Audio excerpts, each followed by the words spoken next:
baik yang ada di ruang Zoom ini maupun juga yang mungkin menonton secara live di Facebook ya. Saya mengucapkan terima kasih oleh karena kita ketemu lagi sore ini ya, tanpa rencana, tanpa dugaan ya, tanpa planning ya. Sehingga ada maksud Tuhan, saya yakin kita dipertemukan sore ini untuk belajar firman Tuhan, tapi khususnya dari tulisan Roh Nubuat ya. Baik, ada titipan untuk saya boleh menyapa Ibu Anawita. Ya, saya lihat ada di sini Ibu Anawita ya. Selamat sore dan selamat datang Bu. Terima kasih sudah ikut acara KKR ini, bahkan sampai sore ini masih ikut ya. Terima kasih. Mudah-mudahan Roh Tuhan akan membantu Ibu untuk memahami pelajaran demi pelajaran sehingga akhirnya Ibu juga boleh lebih mengenal Tuhan kita Yesus Kristus. Juga Ibu Eli ya, tapi mungkin lewat Facebook ya.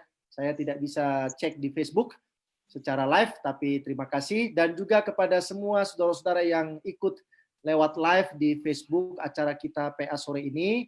Terima kasih saudara-saudara sudah gunakan waktu saudara untuk mau dengar belajar firman Tuhan dan juga umat-umat Tuhan di Jemaat Mount Hermon maupun tamu-tamu yang ikut di ruang Zoom ini yang mungkin bukan dari Jemaat Mount Hermon ya. Ada yang dari Surabaya ya. Orang tua saya, ipar saya datang ikut dari Surabaya ya. Lalu mungkin ada yang lain saya kurang tahu. Ya, selamat sore, terima kasih ya. Baik, saya lihat saudara-saudara sudah segar semua ya, sudah mandi. Ya, sudah mandi sore ya. Kecuali saya sama Pendeta Simangunsong mungkin karena baju kami masih sama. Ya, baju putih-putih ya. Ya, karena tadi setelah istirahat saya pindah ke ruang sebelah untuk ikut seminar nubuat. Lalu sambil ikut seminar nubuat ditelepon sama Bapak Budi Pardede untuk ambil acara. Seminarnya tadi baru selesai jam 4, lalu saya pindah ke sini. Ya, jadi tampilan bajunya masih begini saja, hanya jas dan dasinya sudah dilepas. Ya, karena gerah juga pakai dasi dan jas untuk beberapa jam lamanya. Jadi terima kasih. Mudah-mudahan apa yang saya akan bagikan kepada kita pada sore ini boleh ada manfaat rohani dan kita bisa untuk bertahan, tidak apa namanya? Oh sorry, saya salah share screen.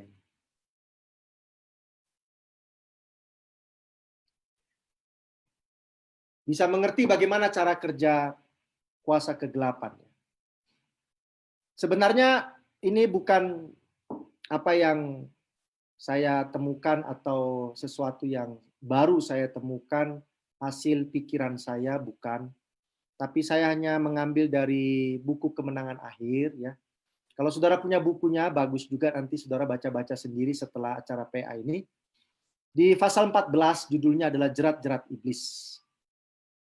Judul tema kita adalah lawanlah iblis dengan kuasa Tuhan ya. Saudara tidak akan bisa kalahkan iblis dengan kekuatan saudara karena kita dibandingkan iblis kekuatan kita tidak ada apa-apanya. Dia adalah malaikat suci yang jatuh dalam dosa dan kekuatan iblis tidak berkurang walaupun dia sudah jatuh dalam dosa. Itu sebabnya kita perlu mengandalkan kuasa Tuhan ketika kita harus berhadapan dengan kuasa kegelapan atau godaan-godaan yang iblis berikan. Baik, dalam kutipannya dituliskan demikian. Di antara orang-orang yang mengaku Kristen, bahkan di antara pelayan-pelayan Injil, termasuk saya pendeta ini, jarang sekali terdengar pembicaraan mengenai setan kecuali disebutkan kebetulan di mimbar. Kebetulan di mimbar. Bukan memang khusus mau membicarakan tentang penipuan, kuasa setan, dan lain sebagainya yang sudah berhasil menjatuhkan Adam dan Hawa, sementara Adam dan Hawa hidup tinggal di Taman Eden, hidup dalam kekudusan, suci adanya setelah mereka berdua diciptakan Tuhan. Jadi memang topik tentang iblis itu jarang. Saya pun jarang mengkhotbahkan iblis, saudara. Kalau mengkhotbahkan iblis, ada aja halangannya ya. Kadang-kadang sound systemnya terganggu lah, kadang-kadang lampu mati lah, dan sebagainya. Dan saya sudah beberapa kali alami itu ketika membuat KKR, dan ketika topiknya tentang iblis, tentang naga, ular tua, ada aja halangannya ya. Dan bahkan saya pernah kena halangan, saudara-saudara, waktu itu saya khotbah KKR Gembala Jemaat di Klender. Malam itu saya mau berkhotbah tentang naga, ular tua yang menyerang gereja Tuhan. Tetapi tiba-tiba Jakarta dilanda banjir, saudara. KKR itu harus mulai jam 7 malam. Tapi saya tidak bisa bergerak dari rumah saya, rumah susun di Cawang waktu itu saya tinggal, tidak bisa bergerak menuju ke Klender, Jakarta Timur, oleh karena sepanjang Jalan DI Panjaitan di bawah tol itu tertutup air, dan saya tidak bisa ke Klender kecuali lewat jalan itu, karena tidak ada jalan lain. Saya tidak punya mobil, tidak punya sepeda motor, saya hanya mengandalkan angkutan umum, dan angkutan umum itu tidak ada yang berani lewat lokasi banjir. Tapi saya berpikir keras bagaimana caranya saya bisa melewati daerah DI Panjaitan itu dan akhirnya bisa tiba di gereja untuk pimpin KKR. Saudara tahu jam berapa saya tiba di gereja Klender di Jakarta Timur? Saya tiba jam 9 malam. Saya pikir anggota sudah pulang. Tapi anggota tidak ada yang pulang. Haleluya! Itulah kalau mau bicara tentang setan. Tidak ada yang mau pulang karena mau tahu apa setan akan buat kepada umat-umat Tuhan, ya. Dan saya tambah semangat, ya. Walaupun jam 9 malam baru mulai KKR, saya tetap semangat dan akhirnya KKR itu selesai jam 10 karena semua acara sudah dilaksanakan, tinggal khotbah yang belum. Nah, itulah puji Tuhan. Jadi saya sudah banyak pengalaman, asal bicara tentang kuasa kegelapan ada aja gangguan. Ya, tapi mudah-mudahan malam ini, sore ini tidak ada gangguan karena kita sudah berdoa kepada Tuhan. Baik, manusia meremehkan keberadaan dan kekuatan amaran yang diberikan tentang setan, kuasa kegelapan, dan pekerjaan. Manusia tidak menghiraukan tipu muslihat setan, dan ini yang terjadi di Taman Eden. Tetapi setan setiap hari waspada. Ada istilah dokter, ya, on call 24 hours. Setan itu on call 24 hours. Sementara Anda tidur, setan itu masih bekerja. Bagaimana caranya supaya besok pagi ketika saudara bangun, hal yang pertama Anda lakukan adalah berbuat dosa. Jadi jangan pernah meremehkan setan. Setan tidak pernah ngantuk, tidak pernah tertidur. Saudara pernah ngantuk, saudara akan tertidur. Tapi setan tidak pernah. Itu sebabnya jangan meremehkan dengan menganggap setan itu hanya sekedar dongeng, sekedar sesuatu cerita-cerita belaka. Setan senantiasa memaksakan kehadirannya di setiap rumah tangga kita. Anda senang atau tidak, dia masuk sendiri, saudara. Sama seperti dia masuk ke Taman Eden. Di jalan-jalanan di kota, itulah dengan iklan-iklan layar-layar lebar yang begitu menarik mata itu. Bahkan di gereja, di lembaga-lembaga, dewan-dewan rakyat, permusyawaratan rakyat di negara kita ini, di tempat-tempat pengadilan, membingungkan, menipu, merayu, membinasakan jiwa dan tubuh manusia, wanita, anak, dihancurkan rumah tangganya, menabur kebencian, iri hati, perselisihan, hasutan, pembunuhan. Inilah kerja setan 24 jam. Sejak peristiwa kejatuhan manusia di Taman Eden sampai hari ini, dan bahkan sampai nanti sebelum Tuhan menghancurkan setan dengan api neraka. Setan berusaha menghancurkan umat Allah dengan menghancurkan tembok-tembok yang menjaga umat Allah dari apa? Dari dunia. Itu sebabnya jangan sampai gereja Tuhan itu, umat Tuhan itu menyatu dengan dunia. Karena kalau sudah menyatu itu berarti tembok pemisah itu sudah runtuh. 2 Korintus 4 ayat 4, pikiran manusia sudah dibutakan oleh ilah-ilah zaman ini. Apa itu ilah-ilah zaman ini, saudara-saudara? Oh, banyak sekali. Ya, kalau bagi anak muda, anak milenial, ilah-ilah zaman ini itu adalah media sosial itu. Ya, games, PlayStation.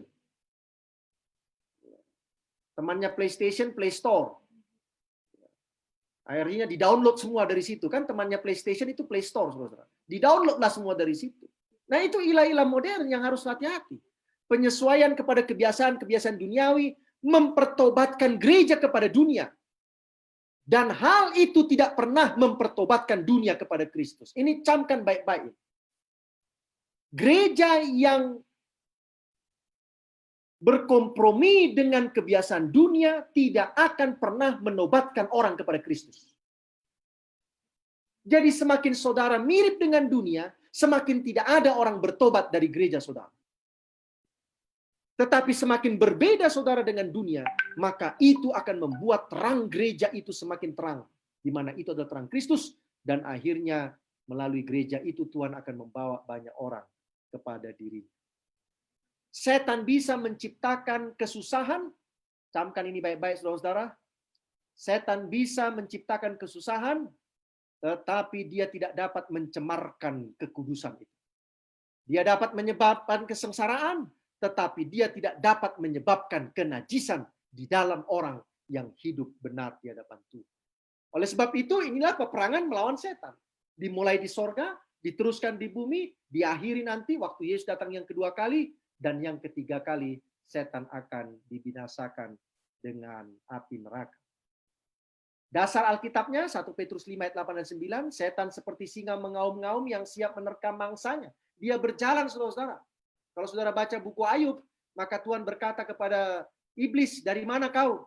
Lalu Musa menuliskan di buku Ayub itu, aku baru jalan hilir mudik di atas bumi.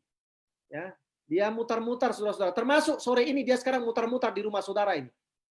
Ya, jadi berdoalah supaya jangan sampai setan mengganggu kita. Ya. 2 Korintus 11 ayat 14, setan menyamar seperti malaikat terang.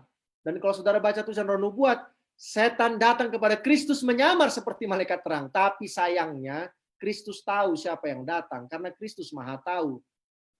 Dia mencoba menyamar, menutupi dirinya, seperti waktu dia datang menutupi dirinya di Taman Eden, datang kepada Hawa dengan masuk ke dalam ular. Cuman Hawa tidak tahu kalau itu setan, tapi Kristus tahu. Efesus 6 ayat 11 sampai 13, kita ini melawan penguasa kegelapan, kenakanlah seluruh perlengkapan senjata Allah. Oke? Jadi jangan pernah lawan setan pakai dukun ya. Jangan. Lawan setan dengan perlengkapan senjata Allah. Iman, ketopong keselamatan, baju jirah kebenaran, pedang roh, dan lain sebagainya. Yakobus 4 ayat 7, lawanlah iblis dan ia akan apa? Akan mundur daripada. Lawan. Tapi jangan lawan pakai kekuatan sendiri. Lawan pakai perlengkapan senjata Allah. Saudara baca itu Efesus 6 ayat 11 sampai 13. Perlengkapan senjata. Nah, namun masalah yang ditampilkan oleh dunia sekarang adalah kehidupan ini terdiri dari dunia yang kelihatan dan tidak kelihatan. Betul? Kita ini kelihatan. Yang tidak kelihatan itu ya malaikat Tuhan, malaikat jahat, iblis, setan.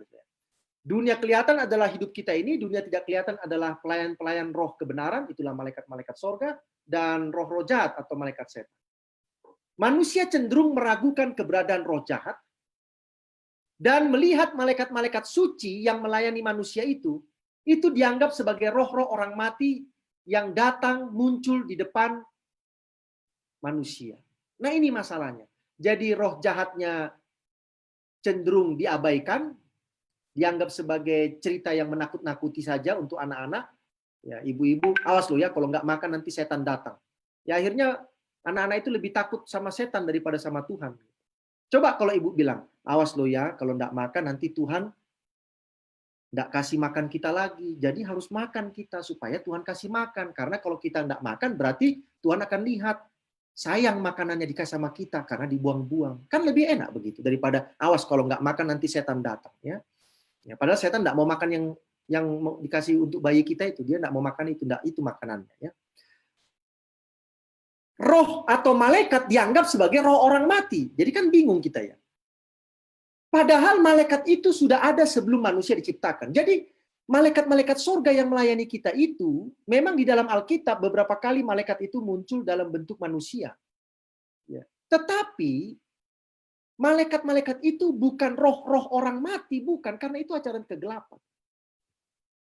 Orang mati, rohnya, itulah nafas kehidupan kembali kepada Tuhan yang memberikan. Bukan melayang-layang, lalu berubah menjadi seperti malaikat surga, lalu datang kepada kita, kasih pesan-pesan. Bukan. Tidak ada lain yang penipu ulung itu begitu takuti, selain apabila kita mengetahui segala akal bulusnya. Oke? Kalau saudara tahu betul cara kerja setan, maka dia takut untuk menemui saudara. Untuk lebih berhasil dalam menyembunyikan tabiat serta maksud-maksudnya sesungguhnya, ia telah membuat dirinya disalah gambarkan. Dengan demikian tidak akan ada emosi yang lebih keras yang dapat dibangkitkan kecuali mencemooh dan menghina. Kalau saudara mengolok-olok setan, itu yang setan ingin. Kenapa? Karena berarti di pikiran saudara memberikan tempat untuk setan. Dia senang itu. Makanya dia munculkan dirinya dalam bentuk-bentuk yang aneh. Padahal saudara-saudara, setan itu bentuknya luar biasa indahnya seperti malaikat yang lain. Karena dia adalah malaikat sebelum jatuh dalam dosa. Tidak seperti yang digambarkan di film-film. Ada kerbola bertanduk dua lah. oleh yang sebagainya lah, rambutnya panjang lah. Bukan seperti itu karangan yang dibuat supaya menakut-nakuti saudara dan saya, dan akhirnya kita melihat tipuan-tipuan itu tidak lagi jelas. Dia senang sekali bila dirinya digambarkan sebagai suatu makhluk yang menggelikan, menjijikkan, rupa jelek, setengah binatang, setengah manusia. Dia senang mendengar namanya digunakan dalam senda gurau dan ejekan oleh mereka yang menganggap diri mereka cerdas dan berpendidikan. Hati-hati saudara ya. Maaf ya. Dasar setan lo katanya. Lo itu senang dia saudara, senang dia. Untuk apa saudara sebutkan orang lain setan? Padahal sesama setan itu mungkin. Karena sama-sama jahat. Mari kita renungkan baik-baik kutipan ini. Kita menjaga rumah kita, hati-hati saudara. Dan gunakan slot dan kunci untuk melindungi harta dan nyawa kita. Betul. Ya. Pagar tinggi-tinggi. Ya. Ada gemboknya, 3 gembok dan sebagainya. Hanya untuk menjaga supaya penjahat tidak masuk. Tetapi kita jarang memikirkan malaikat-malaikat jahat yang senantiasa berupaya masuk ke dalam diri kita, yang serangannya tak dapat kita lawan dengan kekuatan sendiri. Ya. Kalau harta kita jaga baik-baik. Kita bikin proteksi yang sehebat-hebatnya. Pakai CCTV dan lain sebagainya. Tapi bagaimana dengan diri kita sendiri? Apa kita jaga sehebat itu? Baik, jerat-jerat iblis. Ya, karena ini tadi saya diajak untuk kasih seminar, karena tadi di khotbah saya katakan, setan suka ganggu saudara kalau kita lagi khotbah, dengar kebaktian, ya, ikut kebaktian dengar khotbah. Setan ada aja yang dibikinnya supaya saudara itu pulang nggak dapat apa-apa dari gereja, meskipun saudara ke gereja. Pertama, dia menahan manusia dalam kegelapan dan tidak bertobat adalah tujuan yang setan upayakan untuk dicapai. Ya. Jadi walaupun saudara ikut Tuhan, walaupun saudara itu rajin ke gereja, tapi hidup saudara dan saya itu ternyata hidup yang tidak bertobat. Dan itu kerjaan setan, saudara. Sehingga kita itu tetap dalam kegelapan dan tidak mau berpindah kepada terang yang sesungguhnya, yaitu Yesus Kristus. Dia senang kalau kita itu suam-suam. Jemaat Laodikia, Wahyu pasal 3. Itu sebabnya perlu kuasa untuk melawan suam-suam ini. Merasa diri benar padahal salah. Merasa punya pakaian ternyata telanjang. Merasa kaya padahal miskin. Merasa bisa melihat padahal buta. Nah itu senang kalau setan lihat kita dalam kondisi seperti itu. Kalau tidak, maka setan akan merasa tenang dan yakin bahwa pengikutnya tidak akan berkurang, malahan bertambah. Jadi kalau ada satu orang keluar dari kegelapan kepada terang, setan stres.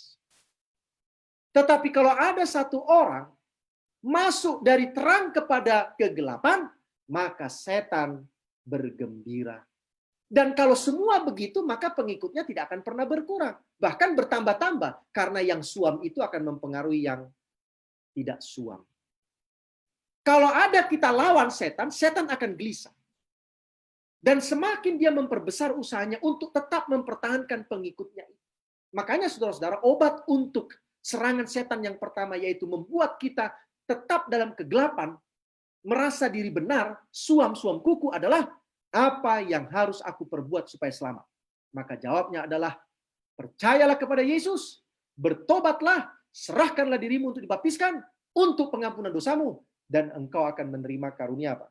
Roh Kudus. Kedua, setan juga hadir ketika umat Tuhan datang menyembah Tuhan. Nah ini ya, ke gerejanya. Tapi setan datang ke gereja bukan untuk menyembah Tuhan. Tetapi dia mau melanjutkan rancangannya untuk orang-orang benar yang sedang datang di gereja itu. Dan ini terjadi pada waktu pertemuan Allah dengan anak-anak Allah di buku Wahyu. Entah mengapa setan datang. Ya. Dan Tuhan tidak usir, saudara. Tidak bilang, setan, check out kau. Tidak ada di sini tempatmu. Ini diskusi orang-orang kudus, makhluk-makhluk kudus. Enggak. Ya tetap diizinkan Tuhan. Jadi di gereja pun kita tidak bisa usir setan. Bagaimana caranya usir setan dari gereja? Setan mengganggu kekudusan dan kehikmatan peribadatan. Setan buat segala cara agar manusia tidak fokus dalam peribadatan. Adalah mungkin baru beli baju baru, ribet dengan bajunya. Ada yang baru beli sepatu baru, ribet dengan sepatunya selama di gereja. Dia buat apa saja supaya saudara terganggu dalam kekudusan dan kehikmatan peribadatan saudara itu. Sehingga tidak fokus kita mau berita. Yang ketiga, bagi mereka yang membaca dan menyelidiki firman Tuhan akan dapat disampaikan kepada umat-umat Tuhan. Oke, ini para pendeta ketua jemaat yang mau berkhotbah ya. Perhatikan baik-baik. Bagi mereka yang membaca dan menyelidiki firman Tuhan agar dapat disampaikan kepada umat-umat Tuhan, maka setan akan berusaha untuk mengendalikan keadaan agar pekabaran itu tidak sampai kepada mereka yang sedang ditipu dalam pokok pelajaran tersebut.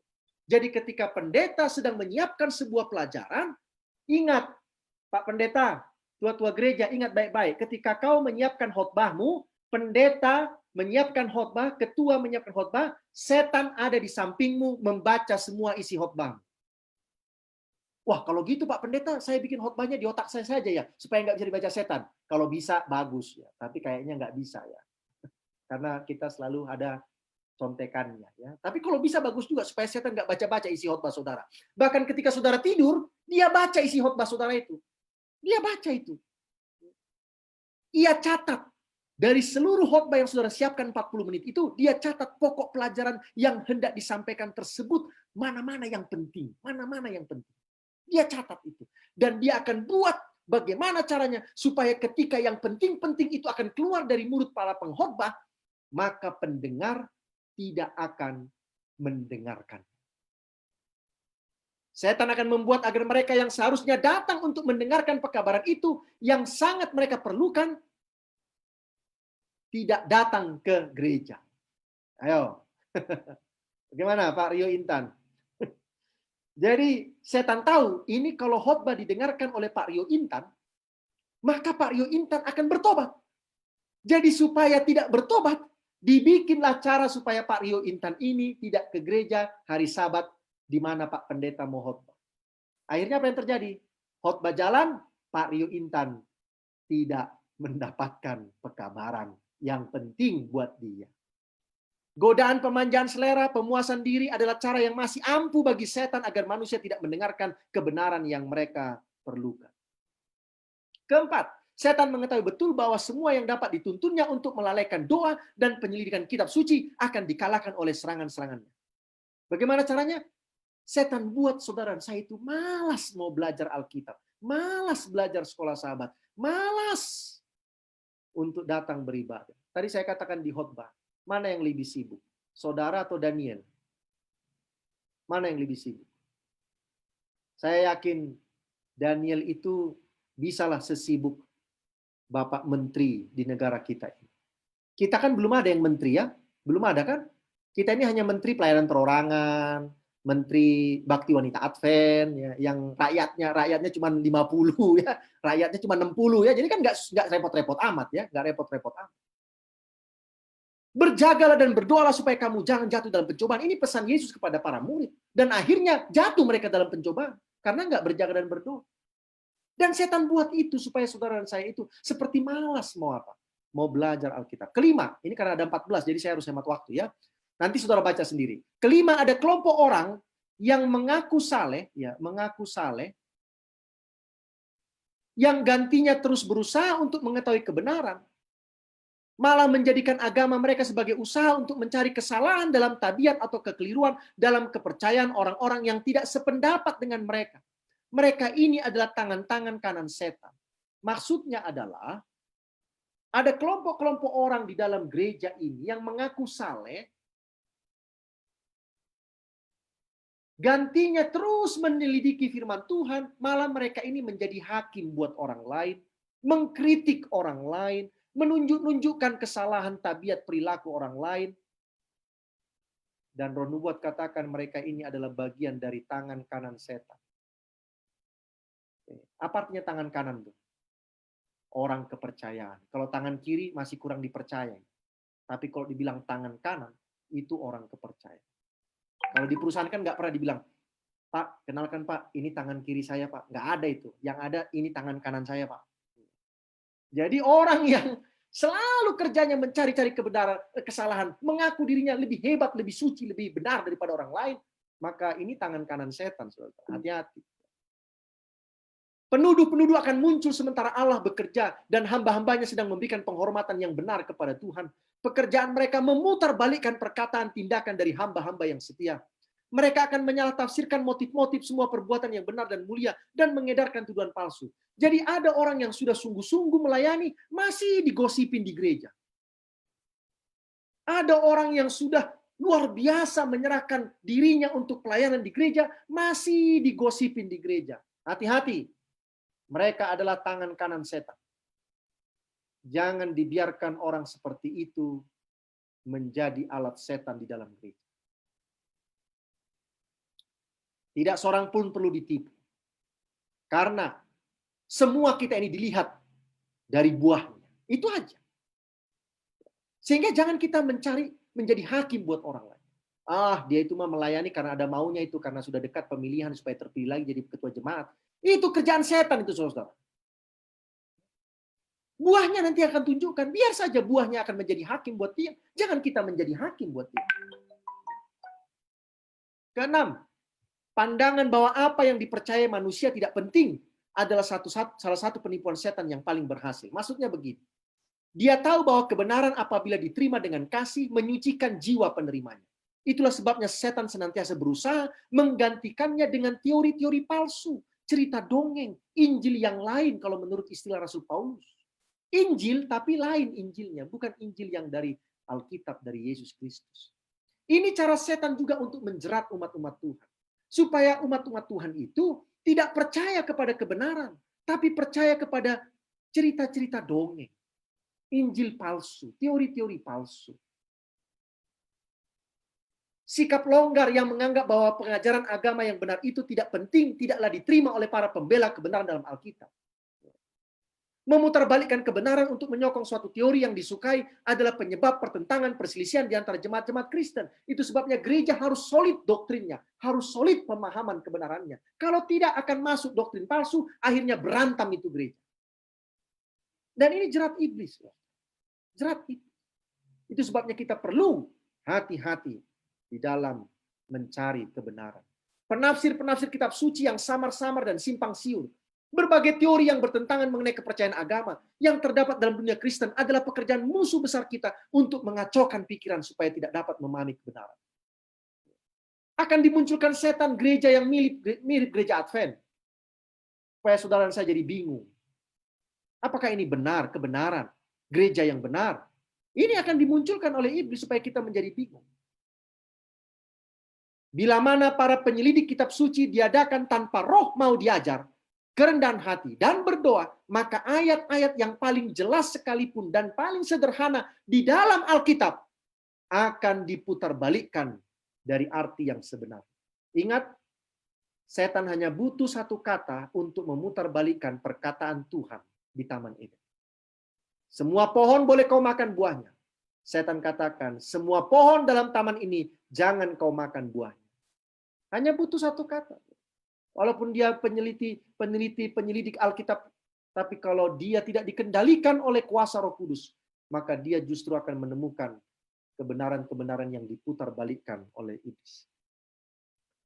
Segenap Alkitab harus disampaikan kepada orang banyak sebagaimana adanya. Itulah kata firman Tuhan. Kalau kita berkhotbah, beginilah firman Tuhan. Bukan beginilah Pendeta Pardosi katakan. Bukan. Sebaiknya mereka tidak boleh mengajarkan Alkitab sama sekali. Daripada mengajarkan kitab suci dengan diputar balik. Hati-hati. Ketujuh, dunia ilmu pengetahuan. Apa jerat iblis di dunia ilmu pengetahuan? Orang yang pintar sekalipun, jika tidak dituntun oleh firman Allah dalam penelitian mereka, akan tersesat dalam upaya mereka untuk menyelidiki hubungan antara ilmu pengetahuan dengan wahyu. Sehebat apapun ilmu saudara, kalau tidak ada dasar Alkitabnya, maka saudara akan tersesat.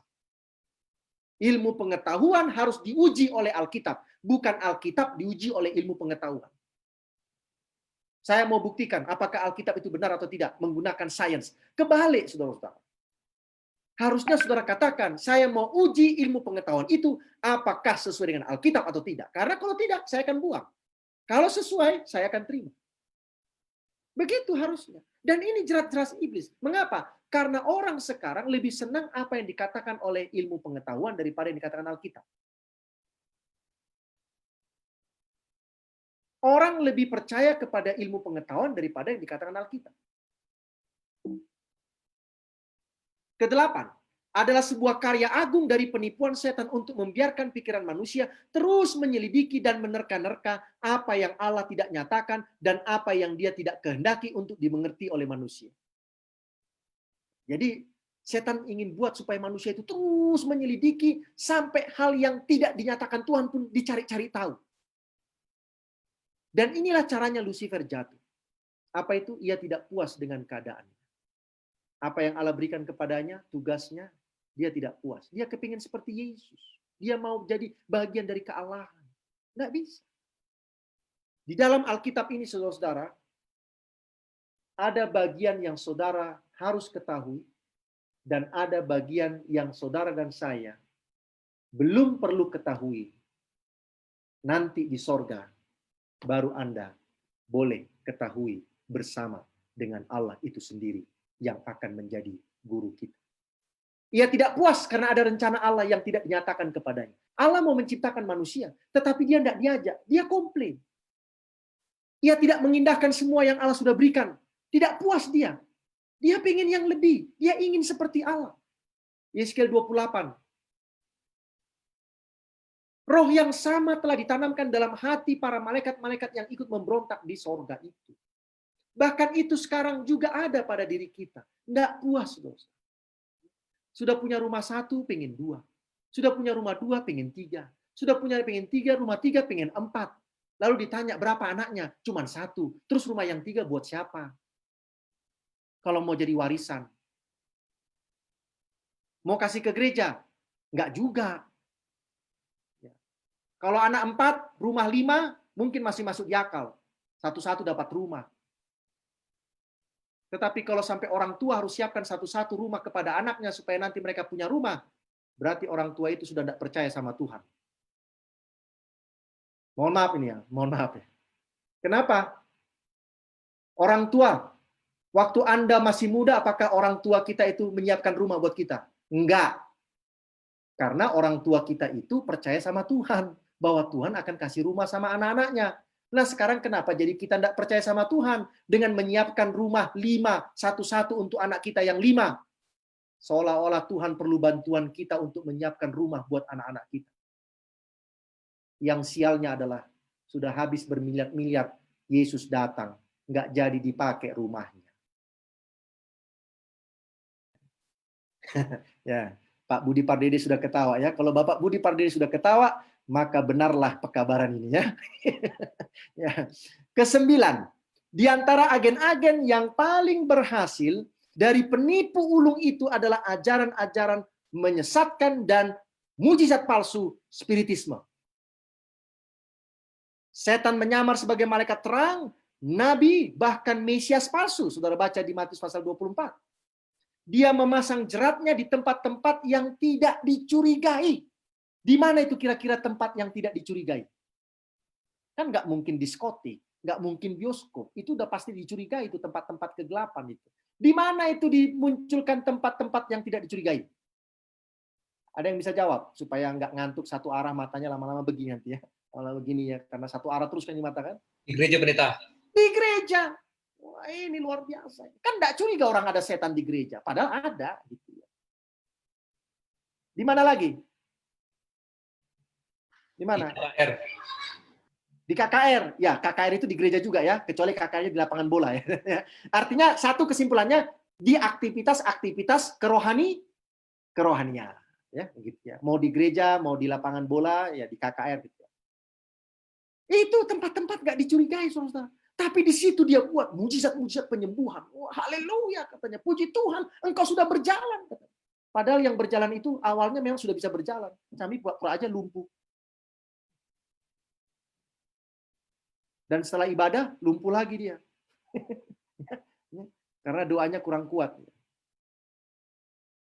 Ke-10. Ajaran tentang menyangkal keilahian Kristus yang menyatakan bahwa Kristus tidak ada sebelum kedatangan ke dunia, ini jerat setan, saudara. Dan ini terjadi sekarang dalam dunia ini. Yesus itu baru ada ketika dia lahir. Sebelum dia lahir, tidak ada. Padahal Alkitab katakan, Yesus katakan, aku sudah ada sebelum Abraham ada. Ya tak? Tapi tetap saja muncul ajaran. Doktrin ini tidak bisa diterima tanpa pemutarbalikan ayat-ayat kitab suci. Dan banyak ayat-ayat kitab suci disalah mengerti tentang keilahian, kealahan Yesus Kristus. Jika manusia menolak kesaksian kitab suci yang diilhamkan mengenai keilahian Kristus, maka sia-sialah memperdebatkan pokok persoalan dengan mereka. Ingat, Jemaat Mount Hermon, Anda sudah diskusi 2-3 kali dengan orang yang menolak Kristus sebagai Allah, sudah ada sebelum dia lahir, lebih bagus Anda stop. Kenapa? Ini kutipannya ini. Jika manusia menolak kesaksian kitab suci yang diilhamkan mengenai keilahian Kristus, maka sia-sialah memperdebatkan pokok persoalan itu dengan mereka. Karena tidak ada argumen yang bagaimana kuat sekalipun dapat meyakinkan mereka. Nggak ada. Karena ini memang membutuhkan urapan Roh Kudus dan iman. 1 Korintus 2:14, manusia duniawi tidak dapat menerima apa yang berasal dari Roh Allah. Karena bagi dunia itu adalah suatu kebodohan. Ya, jadi tidak ada gunanya berdebat dengan orang yang tidak percaya Kristus sebagai Allah. Nggak ada gunanya. Saudara. Capek, emosi malah. Saudara. Ke-11, suatu kesalahan licik dan membahayakan yaitu kepercayaan yang disebarkan bahwa sebenarnya setan itu tidak ada, tidak punya wujud, bahwa nama itu digunakan dalam kitab suci hanya untuk melambangkan pikiran-pikiran dan keinginan-keinginan manusia jahat. Dan ini adalah teori filsafat. Setan itu tidak ada. Setan itu di sini. Kita yang membuat sebuah oknum yang namanya setan. Padahal ada, saudara. Ada itu. Nggak bohong. Kalau itu nggak ada, berarti tidak ada dosa. Kan begitu. Karena semua ini bermula dari penciptaan. Setan jatuh dalam dosa sebelum penciptaan. Setan menggoda Adam dan Hawa. Sekarang ini menderita semua. Jadi ini ditawarkan sekarang. Bahwa setan itu di sini. Bukan ada makhluknya. Bukan ada oknumnya. Yang tidak bisa dilihat oleh mata jasmani biasa. Ke-12, ada ajaran yang dikumandangkan secara luas dari mimbar-mimbar yang populer bahwa kedatangan Kristus kedua kali adalah kedatangannya kepada setiap individu pada kematian. Jadi maksud jerat iblis ini adalah Yesus tidak akan pernah datang. Tapi ketika seseorang mati, maka Yesus datang kepadanya secara individu. Ini adalah suatu muslihat setan untuk mengalihkan pikiran manusia dari kedatangan Yesus secara pribadi di awan-awan nanti. Coba Anda bayangkan. Doktrin kedatangan Yesus itu pun bisa dipalsukan dengan Yesus langsung datang kepada orang yang sudah mati, lalu bawa dia ke surga. Yang ke-13, hikmat duniawi yang mengajarkan bahwa doa itu tidak penting. Orang-orang yang berpengetahuan menyatakan bahwa tidak mungkin ada jawaban yang sejati terhadap doa. Bahwa ini akan merupakan suatu pelanggaran terhadap hukum, suatu mujizat, dan bahwa mujizat itu tidak ada. Karena kalau doa terjadi, jawabannya terjadi, itu melanggar hukum alam, saudara. Saya kasih contoh. Kalau orang sudah sakit kanker paru-paru, itu hukum alamnya mati, selesai. Tetapi kalau dia sembuh, berarti ada hukum alam yang dilawan. Hukum alam itu yang buat Tuhan, upah dosa adalah maut. Dengan dia tidak mati, berarti Tuhan melanggar hukum alam. Dengan demikian mujizat tidak ada. Ngeri, saudara. Ngeri. Tapi ini jerat iblis. Jerat iblis.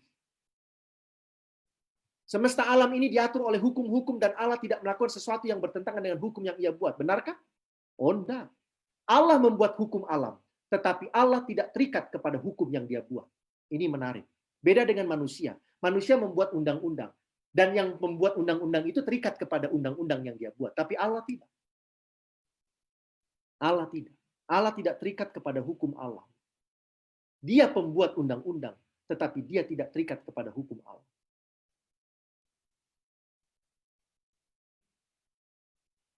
Hukum alam mengikat ilahi, sehingga ilahi tidak bebas lagi bertindak. Ini kan sudah jerat iblis. Adalah satu bagian dari rencana Allah untuk mengaruniakan kepada kita apa yang dia tidak berikan bila mana kita tidak memohon secara demikian. Ke-14, doktrin-doktrin yang salah dan palsu. Ini menyebabkan kebimbangan di antara umat-umat Tuhan. OTG, One True God. Ya, bukan orang tanpa gejala, ya bukan. Orang One True God. Menolak kealahan Bapa, Anak, dan Roh Kudus. Yang lebih rame lagi, menolak Roh Kudus sebagai kealahan, tetapi sekedar zat.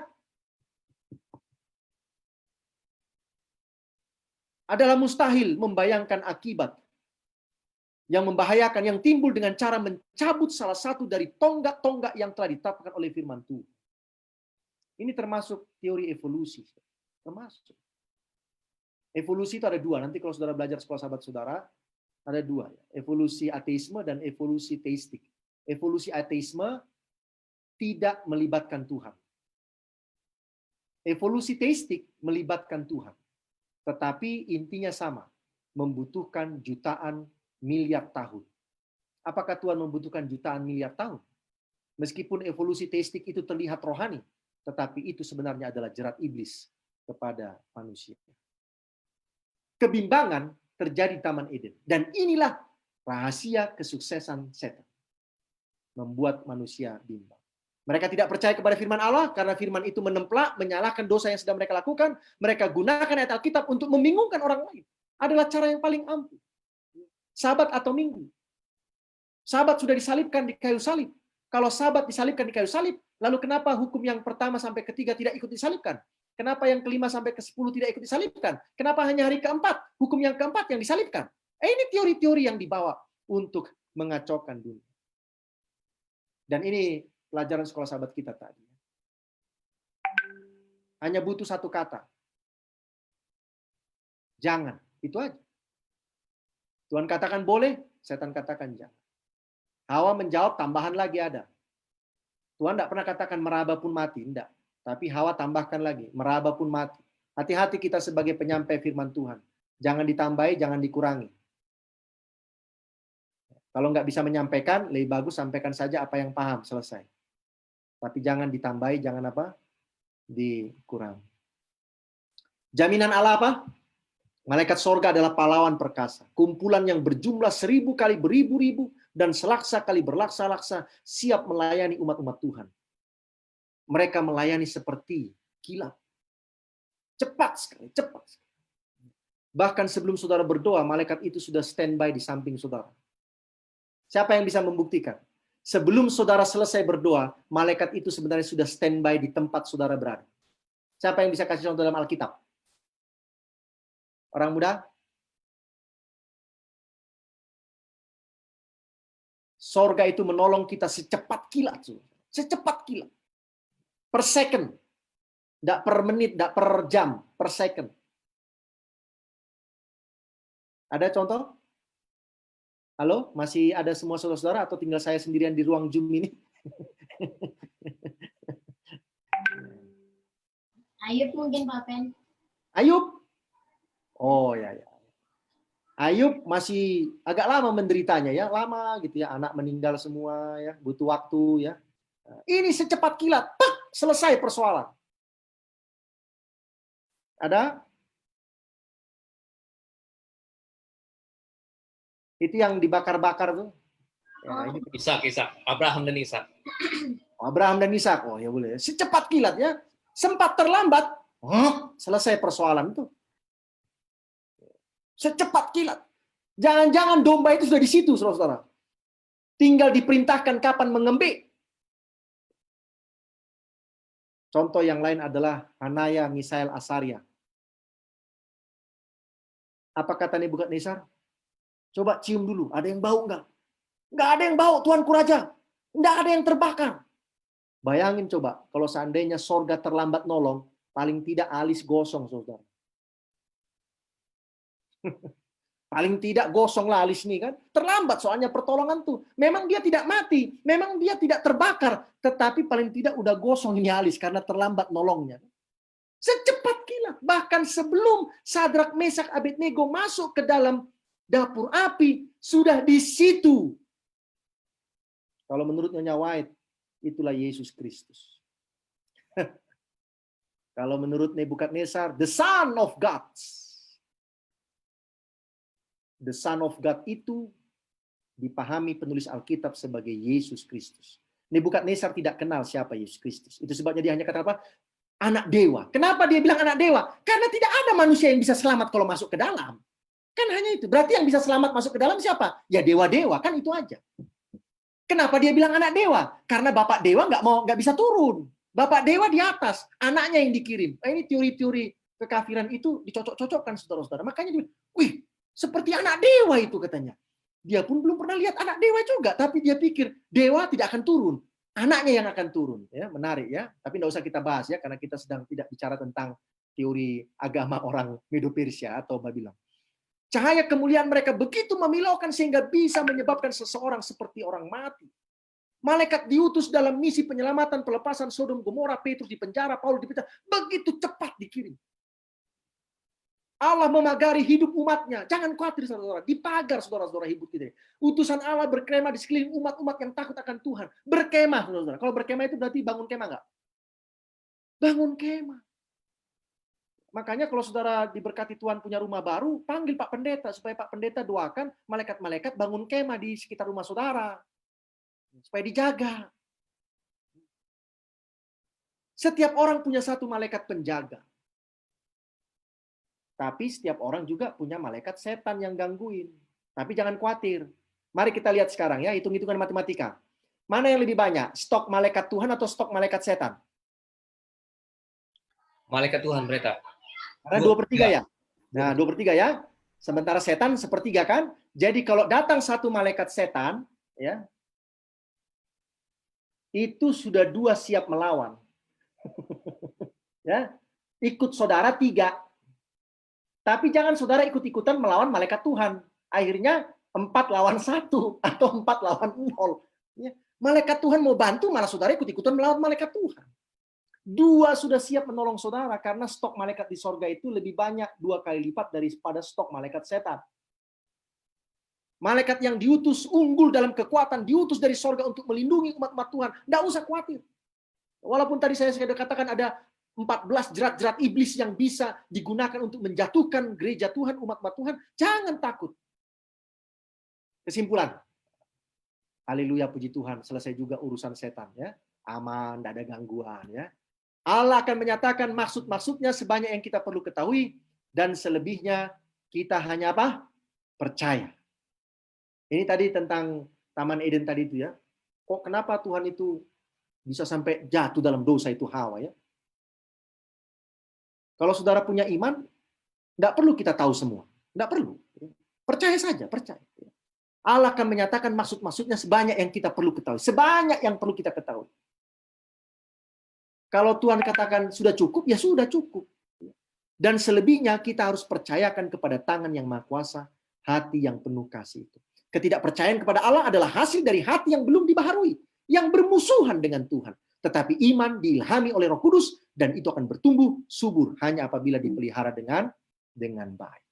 Tuhan mengizinkan umatnya mengalami api pencobaan bukan karena dia senang melihat mereka tersiksa, tetapi karena proses ini perlu untuk kemenangan yang terakhir itu. Sesuai dengan kemuliaannya sendiri, dia tak dapat melindungi mereka dari pencobaan, karena tujuan utama dari pencobaan itu adalah mempersiapkan mereka untuk melawan segala pesona iblis. Setan mengetahui benar bahwa jiwa yang paling lemah, tetapi tinggal di dalam Kristus adalah lawan yang paling berat bagi bala tentara kegelapan. Yang paling lemah justru itu yang ditakuti oleh setan. Yang sok tahu, setan malah katakan, orang ini nggak digoda pun jatuh sendiri. Gimana? Ada yang ketawa? Hah? Orang ini nggak digoda, jatuh sendiri. Jadi nggak usah kita repot-repot menggoda kawan ini, katanya. Tetapi justru orang yang merasa dirinya, Tuhan tolong saya, Tuhan tolong saya, Tuhan. Justru ini yang dia takuti, saudara. Orang yang katakan, di mana setan? Saya mau ketemu sama setan.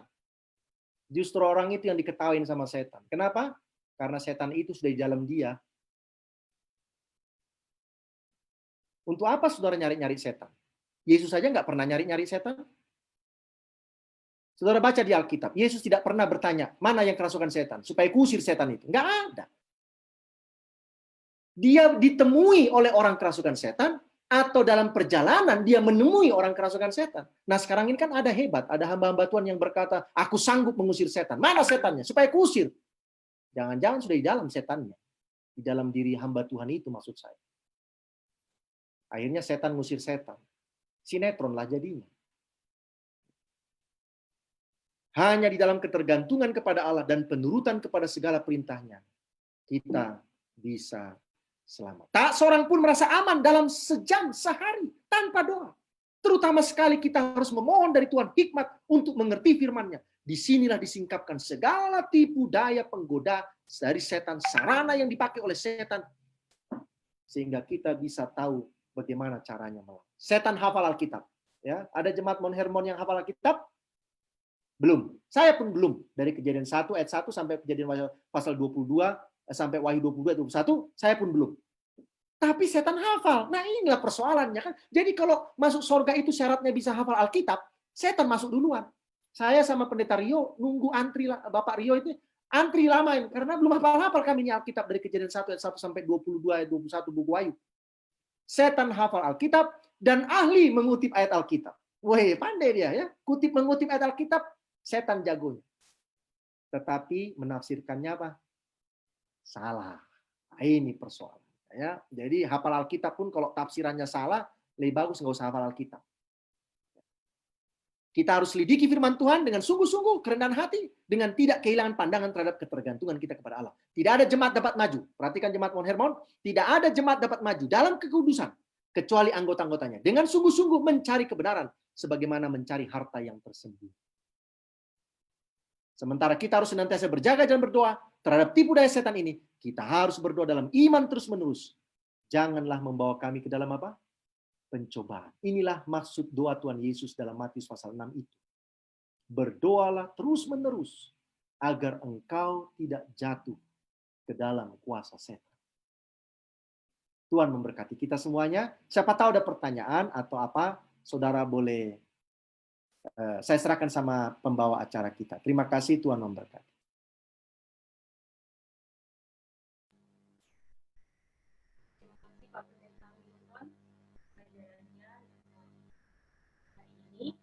Baik, kita akan masuk ke sesi tanya jawab. Jika kita mau bertanya, kita sebutkan nama kita dulu. Jawab, kita akan melihat sebuah video lagu spesial. Suaranya terputus-putus. Mungkin jaringan internet saya yang kurang kali ini. Boleh diulang? Jaringan internet saya.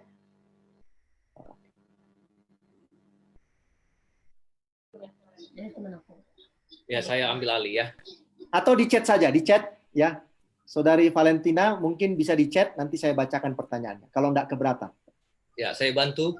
Oh, oke. Bagi kita yang punya pertanyaan ataupun pernyataan tambahan untuk kita diskusikan, boleh lambaikan tangan, nanti operator mungkin sudah boleh dibantu untuk memudahkan mereka untuk unmute. Lalu yang paling penting di sini adalah tolong nanti sebutkan, perkenalkan diri Anda supaya kita saling mengenal.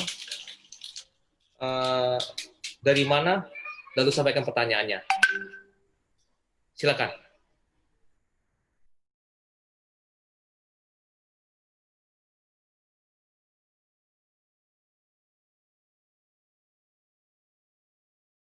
Saudara Valentina, mungkin ada pertanyaan tadi? Tapi sinyalnya mungkin kurang. Saya ada pertanyaan, pendeta. Ada? Ya, saya ada pertanyaan. Ya, tapi saya bukan pakar setan, Pak ya. Jadi kalau saya tidak bisa jawab, jangan disalahkan, Pak ya. Iya. Ya. Oke, pendeta. Saya Budi Pardede dari Jemaat Mount Hermon. Mau bertanya. Saya melihat langsung, bahkan menangani langsung orang yang kerasukan setan. Bagaimana proses setan bisa merasuki seseorang? Lalu, apa ya? Saya pikir dulu pertanyaan pertama, pendeta, mungkin nanti akan muncul. Bagaimana proses setan bisa merasuki orang itu? Bahkan dalam Alkitab mencatat orang yang dirasuki itu dirasuki legion. Berapa? Sampai mungkin ribuan setan kah yang dia pindahkan, Yesus pindahkan ke babi-babi. Dan bagaimana ini pendeta terjadi?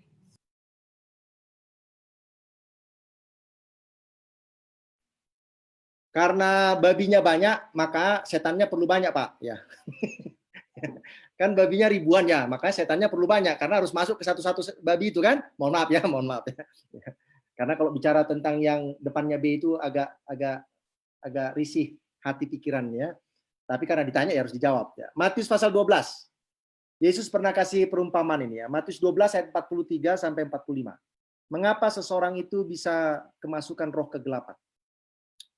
Matius 12 43 sampai 45, apabila roh jahat keluar dari manusia, ia pun mengembara ke tempat-tempat yang tandus mencari perhentian, tetapi ia tidak mendapatkannya. Lalu ia berkata, aku akan kembali ke rumah yang telah kutinggalkan itu. Itulah manusia itu ya. Maka pergilah ia dan mendapati rumah itu kosong, bersih, tersapu, dan rapi, teratur. Lalu ia keluar dan mengajak 7 roh lain yang lebih jahat daripadanya, dan mereka masuk dan berdiam di situ. Maka akhirnya keadaan orang itu lebih buruk daripada keadaan yang semula. Demikian juga akan berlaku atas angkatan yang jahat itu. Kenapa roh kegelapan bisa masuk sama saudara? Karena yang di dalam kepala kita itu kosong. Kalau nggak ada yang masuk, pilihannya cuma 2. Roh Tuhan atau roh kegelapan. Roh Tuhan itu sudah masuk. Tapi kalau kita kosong, nggak ada apa-apanya di dalam, maka roh kegelapan itu begitu mudah masuk. Hipnotis itu bagaimana caranya?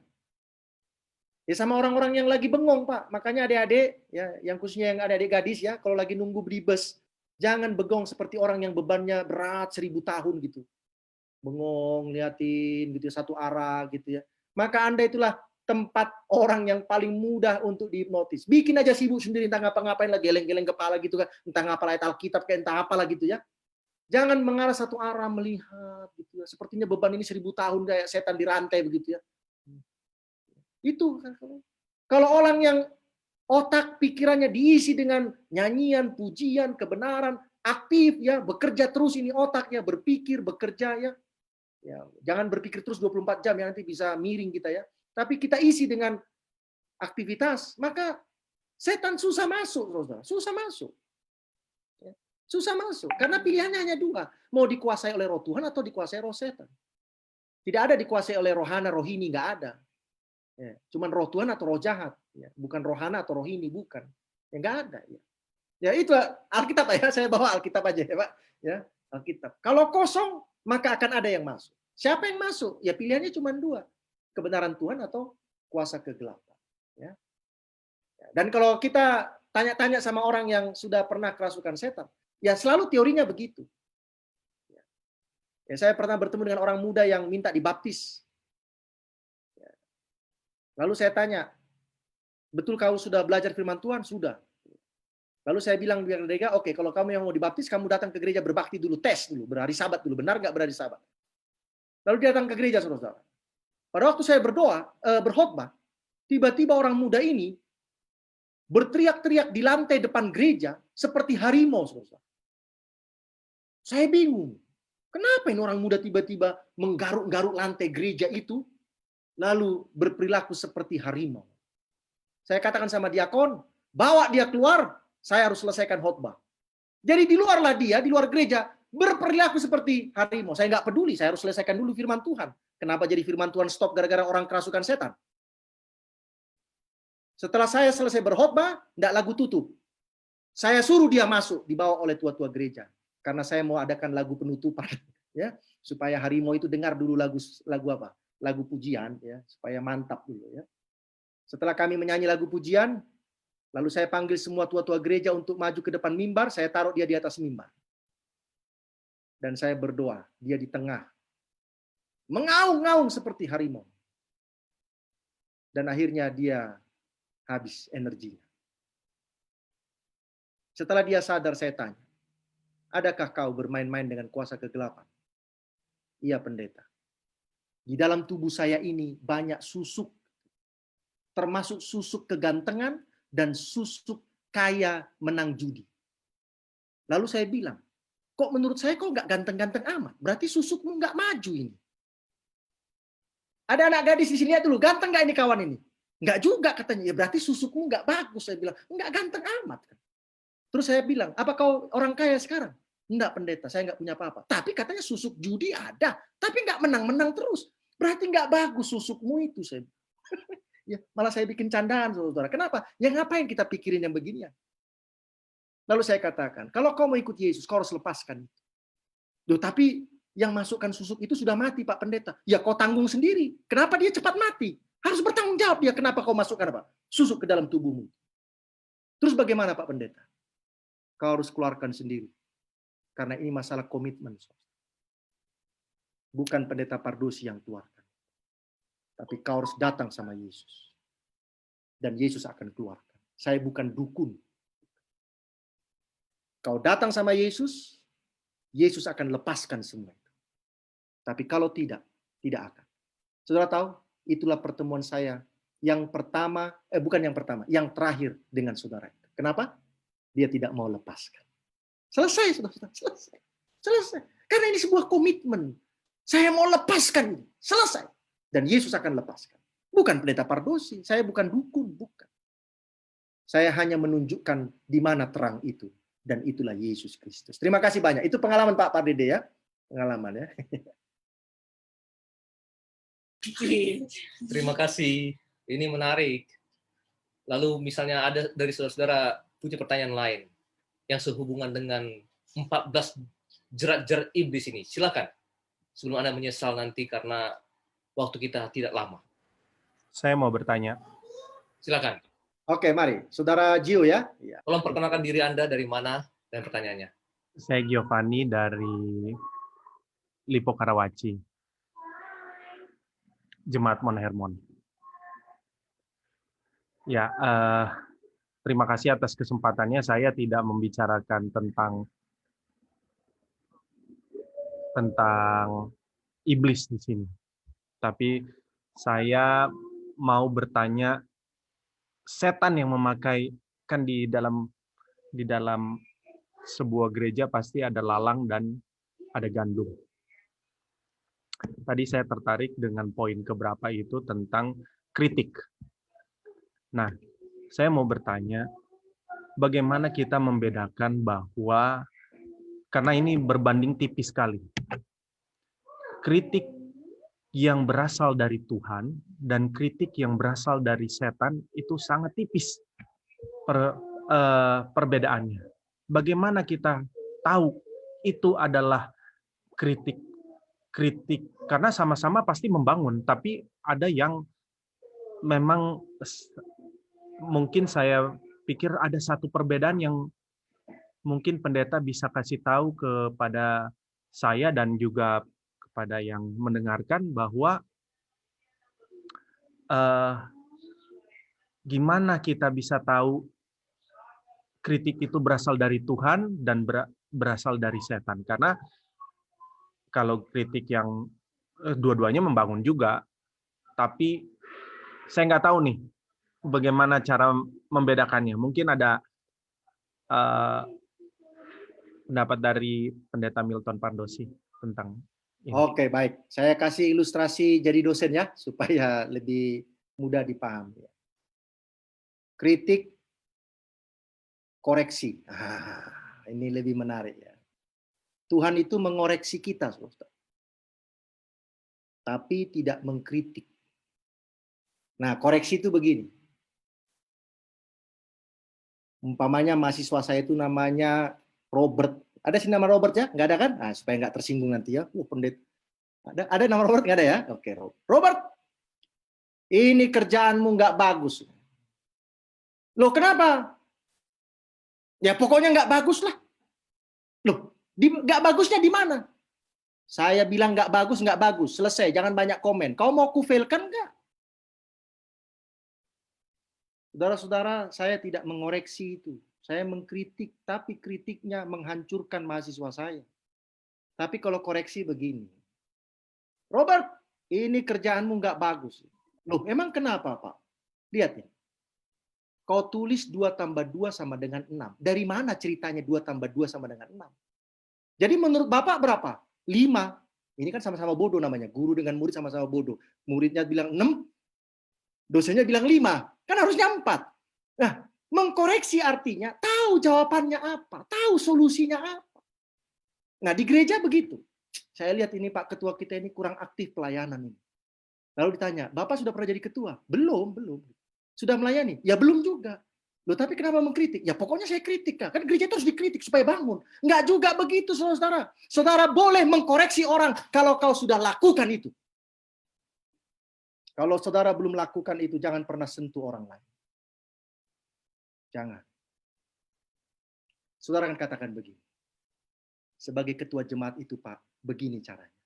Bapak mau saya ajari, saya siap mengajari. Nah, yang dikoreksi jangan tersinggung. Nah, ini masalahnya, langsung tersinggung. Maksud saudara apa mengajari saya? Sudah berapa lama saudara jadi Advent?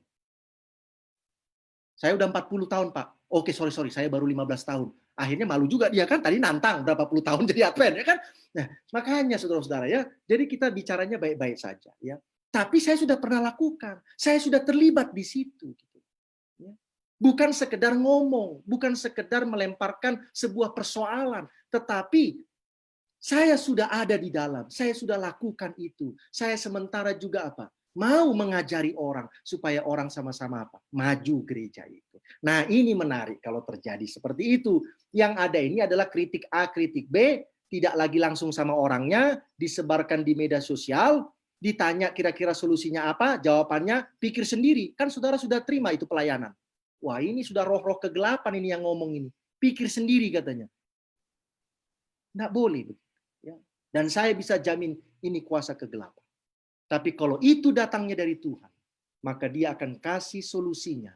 Karena dia pun sudah sementara sedang melakukannya dalam pelayanan. Mudah-mudahan bisa kasih gambaran sedikit ya. Bagaimana sih mengkoreksi dengan mengkritik itu gitu ya. Terima kasih.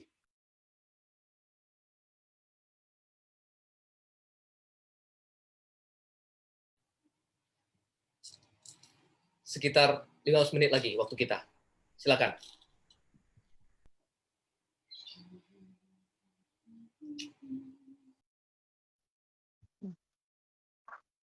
Saya pendeta mau bertanya. Kecilin dulu. Dari siapa pertanyaannya? Nah, saya Terawola dari Mount Hermon. Mari Bu Vera, boleh. Oh iya, saya mau nanya, kenapa ya kalau, tapi memang kita alami ya, kadang-kadang kalau hari Sabat itu, ada aja maksudnya hal yang terjadi yang kadang-kadang menghalangi kita untuk benar-benar beribadah kepada Tuhan. Ya, kadang-kadang, tapi teman-teman di gereja juga sering mengungkapkan itu, apalagi ibu-ibu ya, dasar ya setan ini kalau hari Sabat. Yang kita salahkan kadang-kadang sering setan. Tapi padahal itu kadang-kadang kesalahan kita sendiri. Tapi kadang-kadang memang saya sebagai ibu rumah tangga kadang-kadang berpikir kalau udah hari Jumat sore, mudah-mudahan nggak ada halangan atau yang terjadi pada hari Sabat ya. Karena hari Sabat itu kadang-kadang suka ada aja umpamanya. Akhirnya umpamanya datang terlambat atau hal-hal yang membuat kita kadang-kadang ke gereja terlambat itu sudah biasa maksudnya.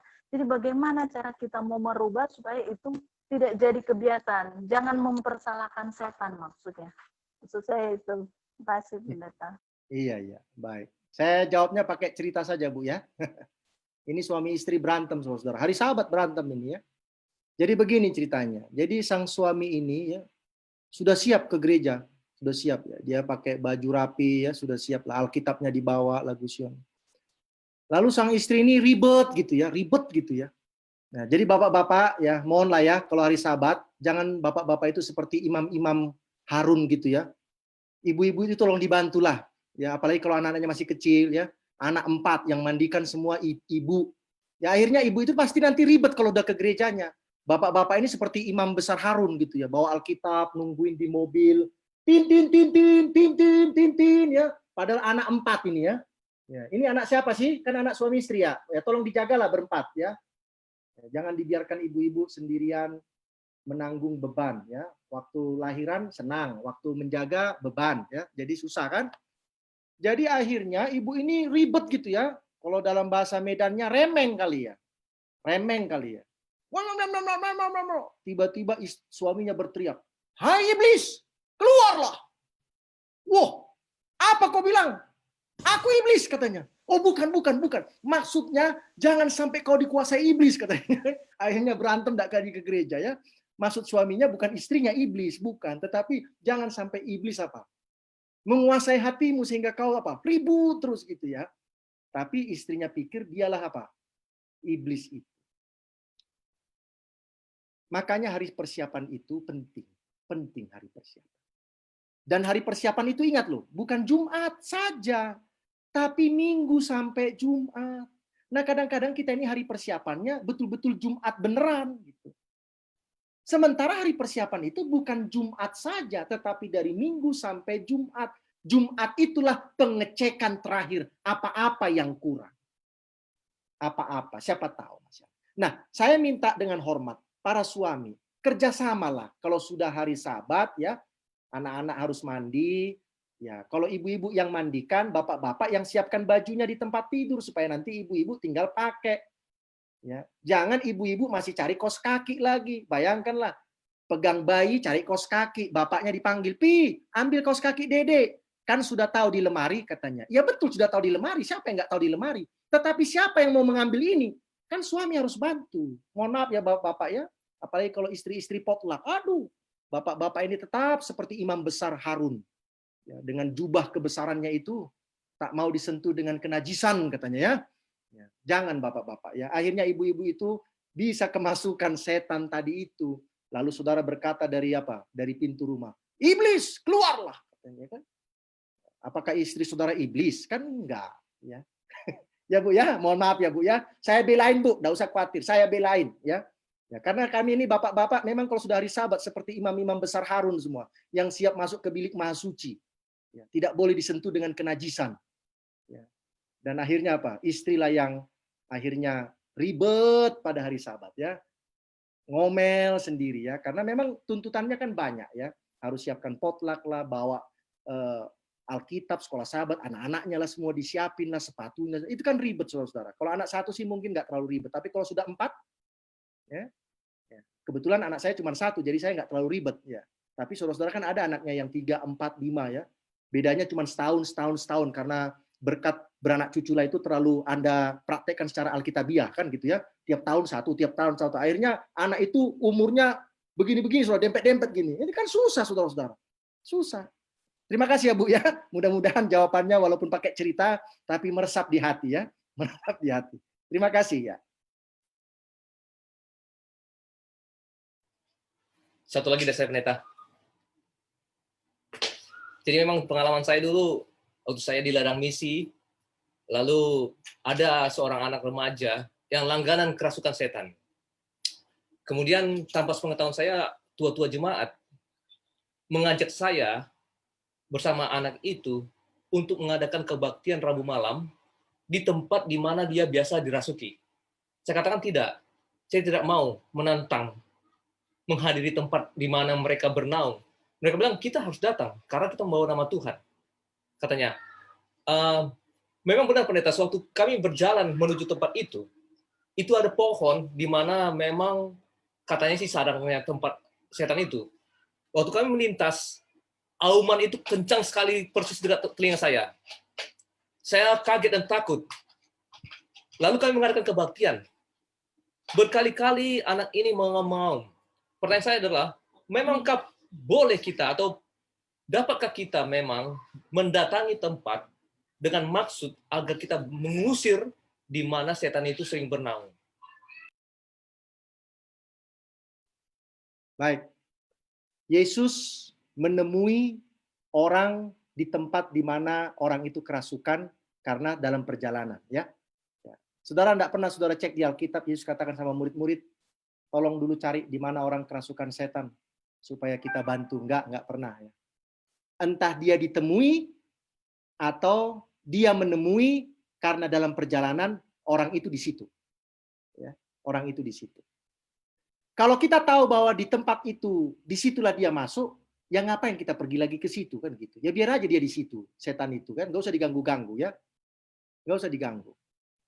Oh, tapi di gereja itu pendeta setannya. Wah, kalau sampai setan punya rumah di gereja kan berarti agak lain lagi ceritanya ya. Setan itu rumahnya di gereja itu pendeta. Ini kan lain lagi nih kita memahaminya. Bagaimana sampai gereja ini bisa dikuasai setan gitu? Padahal tiap Rabu, Sabat, umat-umat Tuhan berbakti di gereja itu, tapi gereja itu justru dipenuhi oleh setan. Berarti ini ada masalah yang lain ini, yang perlu diselesaikan di dalam gereja itu, sehingga gereja Tuhan jadi rumah setan. Kan gimana ini? Harusnya kan gereja Tuhan itu menjadi rumah Tuhan, rumah malaikat Tuhan. Betul nggak? Ya, tapi kok jadi tempatnya setan? Ini kan berarti ada masalah. Apakah jangan-jangan jemaat itu berbakti formalitas saja kepada Tuhan, tapi sebenarnya hidup mereka jauh dari Tuhan? Bisa saja. Itu sebabnya perlu diperbaiki. Nah, ini pengalaman saja, saudara. Ya. Saya tidak ahli setan-setanan, karena saya juga nggak pengen jadi ahli setan. Ya. Karena lebih bagus kita ahli kebenaran firman Tuhan daripada ahli setan. Ya. Jadi saya tidak pernah kepengen. Tapi karena Tuhan izinkan saya harus menemui keadaan begitu, ya tidak boleh kita lari. Karena Tuhan akan menyertai kita. Seringkali ada orang kerasukan setan itu sebenarnya nggak kerasukan setan, saudara. Mohon maaf ya. Tapi karena memang stres. Jadi karena stres, kendali pikiran tidak ada lagi, sehingga dia tidak sadar dia berperilaku seperti yang tidak normal. Ini saya kasih contoh. Beberapa kali saya alami ini. Jadi satu ketika saya sedang kebaktian di gereja Unai ini, minggu sembahyang malam. Tiba-tiba saya dipanggil oleh asisten gembala jemaat. Mahasiswa juga, asistennya ini yang bantu-bantu di kantor. Lalu dia bilang, "Sir, dipanggil Pak Pendeta," katanya. "Kenapa?" "Ada mahasiswa lagi kerasukan di kantor Pak Pendeta." Saya bilang, "Lah kan ada Pak Pendeta. Ya suruh aja Pak Pendeta berdoa. Udah lebih hebat itu doanya daripadaku." "Tapi Pak Pendeta suruh panggil Sir," katanya. "Tunggu, aku mau ibadah dulu." Saya jawab begitu, saudara. Saya jawab. Pergi dia. Saya tetap duduk aja, tapi saya lagi berdoa ini. "Tuhan, kalau benar ini setan di dalam sana sekarang, maka berikan saya kekuatan untuk saya lawan. Kalau enggak, saya enggak mau berangkat." Selesai. Jangan sok-sokan. Jangan sok tahu.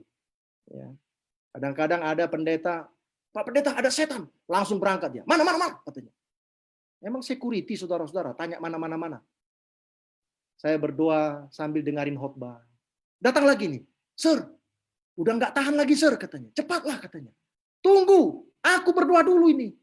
Orang lagi ibadah, suruh tunggu setannya." Selesai saya ibadah, saya datang ke kantor Pak Pendeta. Saya lihat dia gini.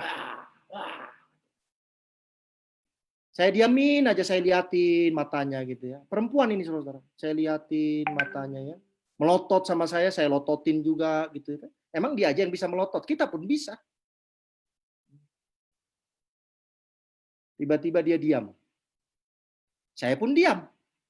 Untuk apa kita bicara kalau dia nggak bicara? Dia hanya mengaung-ngaung saja. Lalu setelah itu dia lemas. Lalu saya berdoa. Setelah saya berdoa, dia buka matanya.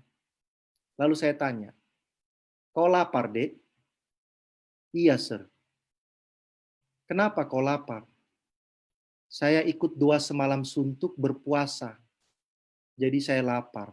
Kan saya tambah stres lagi, saudara. Ini baru doa semalam suntuk, berpuasa, kok malah kerasukan? Kan gimana saya pikirnya? Apa salah doanya itu semalam ya?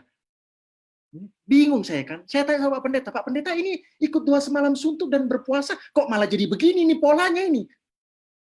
Nah, saya juga nggak tahu ini katanya. Saya bilang, "Kau sudah pernah doa semalam-malaman sambil berpuasa?" "Belum, Sir." Ah, inilah makanya jangan sok-sokan. Ya. Jadi ini kosong, saudara-saudara. Nggak punya energi, lemes dia. Lalu saya katakan, "Kapan puasamu nanti stop?" "Nanti pas matahari terbenam, Pendeta." "Masih kuat?" "Enggak." "Pak Pendeta," saya bilang itu, "ada makanan enggak?" "Kenapa?" "Kasihan ini, sudah enggak makan ini." Enggak kuat dia. Ya. Jangan kita paksa orang 24 jam tidak makan, tidak minum kalau dia enggak kuat dan tidak biasa. Jangan kita paksa orang berdoa semalam-malaman kalau dia tidak terbiasa. Akhirnya ini kosong, saudara. Jadi enggak kerasukan setan ini. Enggak, saya bilang. Enggak. Bagaimana orang baru berdoa semalam-malaman berpuasa, setan yang masuk? Harusnya kan Tuhan yang masuk. Kenapa jadi setan yang masuk ini? Ini sudah ada yang salah ini polanya ini. Ya begitu Pak Budi ya. Sudah ada yang salah. Lalu yang kedua pengalaman saya dipanggil di rumah. Sir, ada mahasiswa kerasukan di klinik katanya. Saya bingung lagi, di klinik bukannya sakit, kok kerasukan? Ada lagi nih klinik membawa kerasukan. Saya bilang, suruh tunggu. Ngapain saya suruh tunggu, saudara? Berdoa dulu, jangan sok tahu kita ini. Kita nggak tahu siapa yang kita hadapi di klinik sana. Akhirnya setelah beberapa menit saya berdoa, saya berangkat ke klinik Unai di depan kampus. Lalu saya dengarlah dari depan tuh, katanya, oh sini, saya pikir sakit apa ini, kanker atau apa ini? Kerasukan setan kok lain teriakannya ini. Lalu saya datang ke kamarnya, ada teman-temannya memegangi dia. Lalu saya katakan, udah nggak usah dipegangin, biarin aja capek sendiri teriak-teriak. Masa nggak capek-capek sih teriak-teriak? Teriak-teriak terus, wah, gitu kan. Akhirnya saya diamin aja, saudara. Orang kan yang lagi mau teriak-teriak, biarin aja teriak-teriak, kan nggak usah kita ganggu ya, siapa tahu itu ekspresinya gitu ya. Setelah dia teriak-teriak, capek sendiri, saudara. Setelah itu saya berdoa. Setelah saya berdoa, saya tanya, kau sehat, Dek? Sehat, Sir. Pikiran sehat? Saya ada masalah, Sir. Apa masalahmu? Baru putus pacar. Ya elah, ini mah bukan kerasukan setan. Ini stres. Stres. Nggak ada kendali di sini karena ini lagi goyang, saudara-saudara, goyang. Saya bilang, Dek, pacarmu itu sekarang yang sudah memutuskan kau itu gembira di acara malam minggu di sana. Kenapa kau stres di sini? Pacarmu itu nggak mikirin kau. Saya bilang, nggak mikirin kau. Putus is putus, selesai persoalan. Iya, Sir, aku sangat mencintai. Ya, ngomong cinta zaman begini, saya bilang. Nggak usah, sekolah aja baik-baik. Ya, udah pulang. Orang nggak kerasukan setan, saudara. Cuman karena kontrol sudah apa? Nggak ada. Kadang-kadang kita ini, saudara-saudara, kalau kontrol nggak ada, itulah kalau kita marah itu. Hati-hati kalau marah ya. Kalau marah kontrol nggak ada, saudara akan betul-betul seperti orang kerasukan. Tapi kalau orang marah terkontrol, maka beda dia. Mami, aku mau marah. Tapi sebelum kita marah, mari kita berdoa. Berdoa dulu. Setelah amin, maka dia akan katakan, Mami, sebenarnya ada yang kurang. Nah, kan ngomongnya sudah lembut. Walaupun marah dia, tapi lembut ngomongnya. Ya, lembut. Tapi kalau marah nggak pakai berdoa, wah, piring pun terbang, saudara-saudara. UFO terjadi. Tangan melayang kiri kanan. Itu karena nggak doa. Tapi kalau doa, bisa ditahan semua. Bisa ditahan. Karena ini masih dikendalikan oleh kuasa sorga. Ya, saya jawabnya pakai cerita aja ya. Daripada berteori kan nanti dipikir saya sebagai ahli-ahli kuasa kegelapan. Ya. Banyak.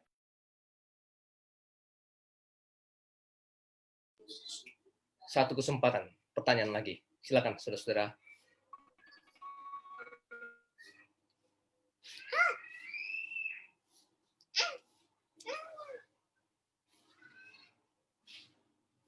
Baik, saya pikir cukup saja kita menyebut nama yang tidak penting ini. Karena lebih baik kita menyebut nama Tuhan dan menyembah namanya. Saya kembalikan kepada pembawa acara.